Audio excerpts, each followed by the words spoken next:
Libu-libong followers, naniniwala ka ba na kayang-kaya mong magkaroon yan sa isang araw lang? Huwag ka agad mag-alinlangan at huwag mo din isipin na isa itong tsamba. Panoodin mo ang video ito para mapatunayan mo din sa sarili mo na kaya mo ito. Ito ay base sa aking karanasan at aking natutunan. Ito ang gawin mo, idol. Gumawa ka ng mga video. Kung reels man yan o long form video, gawa ka lang ng gawa. Mas madali ito kaysa sa pagla-live dahil aminin natin, nakalimitan na nararanasan ng karamihang mga content creator sa pagla-live, walang nanonood.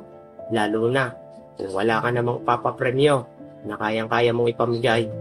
At bawat video mo na i-upload mo, siguraduhin mo na may quality. Ibig sabihin, maaaring informative, entertaining, or may value na makukuha ang manonood. Huwag mo rin kakalimutan na sundin ang mga policies at community guidelines sa paggawa mo ng mga video. Gawin mo ang pagiging consistent. Huwag mong lilibanan ang pag-upload. Araw-araw ka mag-upload. At kapag sinimulan mo na gawin ang lahat ng sinabi kong ito, simulan mo din maghintay ng 1, 2, hanggang 6 na buwan. Matagal na ang 6 na buwan kung talagang ginawa mo ang lahat ng nasabi ko. Halos 2 years ako nang nagkamali ng paraan, idol. Ang daming panahon nang nasayang ko sa paggawa ng content. Pero after mangyari yon, buti na lang, within 6 months, nagawa ko ang tamang proseso.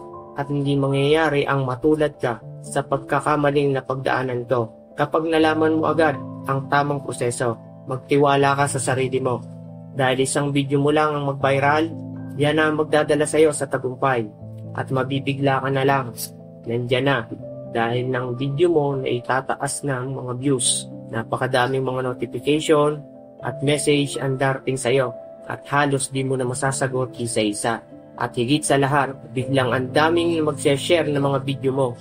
At nandiyan na din ang libu-libong followers mo. Kaya ano pang hinihintay mo, idol?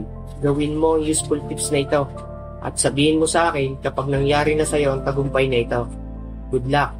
Magkita ulit tayo sa next useful tips video ko.